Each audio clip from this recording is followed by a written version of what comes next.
September 1979. Dozens of healthy schoolboys collapsed after lunch with severe vomiting, confusion, and sudden paralysis. The source was common potatoes, tainted by an invisible toxin most people ignore. It is called solanine, and under the wrong conditions it can turn your next meal into a medical emergency. If potatoes can paralyze children overnight, how safe are the foods we trust every day? The real science and the hidden risk starts here. Solanine does not attack the body like most food poisons. Its real danger plays out deep inside the nervous system, at the microscopic crossroads where nerves and muscles meet. Here, a single molecule can interrupt the signals that allow every movement, breath, or heartbeat. Solanine blocks an enzyme called acetylcholinesterase. This enzyme's job is to clear away acetylcholine, a chemical messenger that tells muscles when to contract. When solanine is present in high enough amounts, it stops the enzyme from working. Acetylcholine builds up, flooding the system and leaving muscles stuck in a state of constant stimulation. At first, this causes cramps, twitching, and confusion. But as the overload continues, the signals jam. Muscles weaken, and in severe cases, paralysis sets in. For some, this means temporary loss of movement in arms or legs. For others, especially children, even a small dose can threaten breathing or heart function. Toxicologists warn that sensitivity varies widely. Some people show symptoms at just 1 milligram of solanine per kilogram of body weight. Others can tolerate up to 3 or 4 milligrams per kilogram. That narrow window means a single serving of green or sprouted potatoes could push a child or a vulnerable adult past the safety line. This is not a slow process. Symptoms can appear within hours, and paralysis can follow soon after, as the body's own chemical signals turn against it. Potatoes are not born dangerous. Their risk depends on how they are stored, handled, and exposed to the world. In their natural state, most potatoes contain between 2 and 15 milligrams of solanine per 100 grams, well below the level considered hazardous. But the balance is fragile. When potatoes are left in the light, even for a few days, their chemistry changes. Chlorophyll begins to build up, turning the skin green. At the same time, solanine levels can climb sharply, sometimes reaching 6 times the original amount. That means a potato that started out safe could now hold over 40 milligrams per 100 grams, crossing the threshold where symptoms begin to appear. Heat alone will not save you. Unlike many food toxins, solanine is stubbornly stable and can withstand temperatures up to 285 degrees Celsius. Boiling, baking, or frying cannot break it down. The only reliable warning sign is the green color and a bitter taste. But even then, the toxin may have spread deeper into the flesh, invisible to the eye. These numbers draw a clear line. A potato stored in darkness and cool temperatures is harmless. A potato left in sunlight, warmth, or under bright kitchen lights can quietly become a source of real danger. In 1899, a single potato harvest in Germany sent more than 50 people to hospital wards. Medical journals of the time described relentless vomiting, delirium, and in a few cases, weeks-long muscle weakness. Doctors struggled to explain the outbreak, often blaming spoiled meat or contaminated water. Only later did post-mortem tests reveal a common thread. Every patient had eaten potatoes from the same green-tinged crop. The pattern did not stop there. During the food shortages of World War I, families across Europe faced a grim choice. As supplies ran low, sprouting and green potatoes became a last resort. In 1918, cases of severe illness surged, with reports of children collapsing after meager meals and entire villages struck by mysterious paralysis. The symptoms, fever, cramps, confusion, and temporary loss of movement, were nearly always mistaken for other diseases. Even into the 1950s, the danger went largely unrecognized. In rural Scotland, a family of 5 spent weeks unable to walk after eating potatoes stored on a sunny windowsill.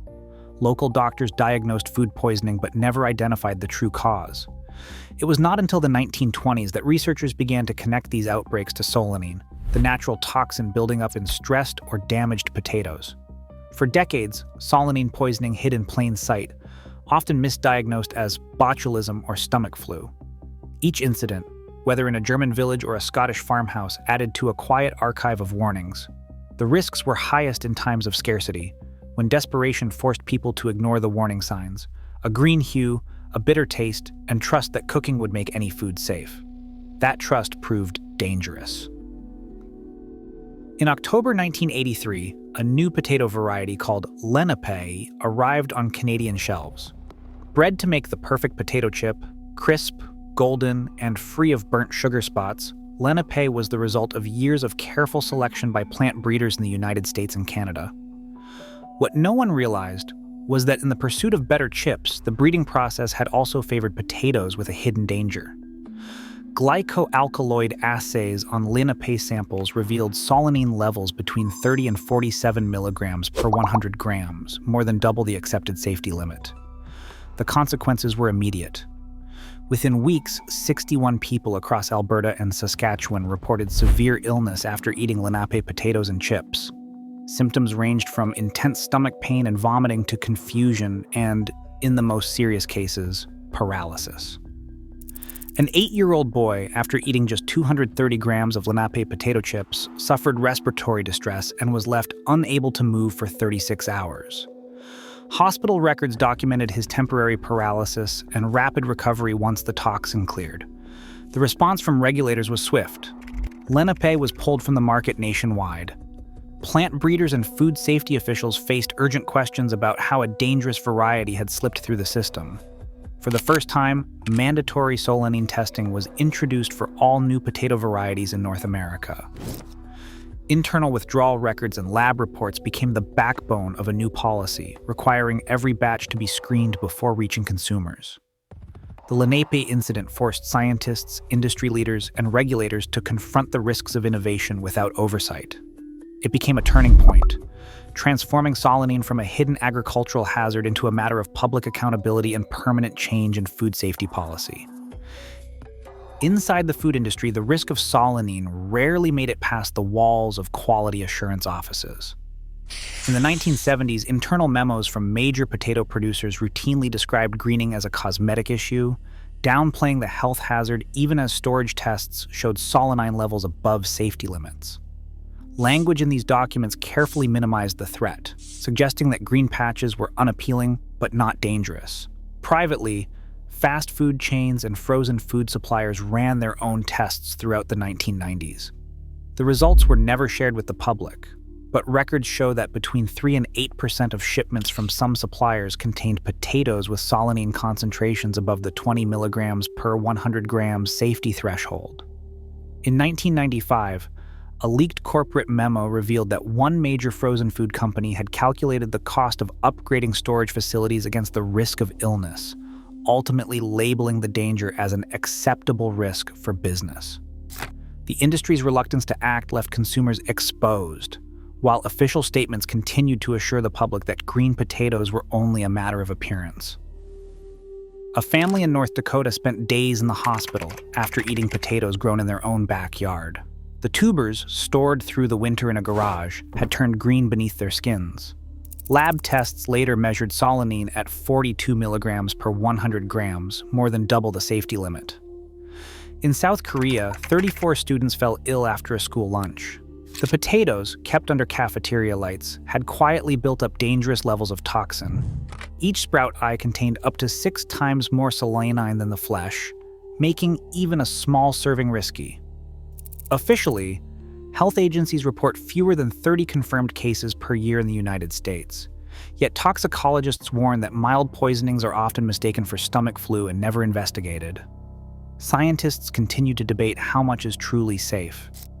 Some studies point to genetic differences that may leave certain people far more vulnerable, while others argue that the real danger lies in how easily the warning signs can be missed. For many, the numbers remain just that, until they become patients. Potatoes sit on nearly every table, yet just one overlooked detail can turn them toxic. As climate shifts and supply chains stretch, these risks quietly increase. Nature's defenses aren't always visible, so awareness remains our best protection.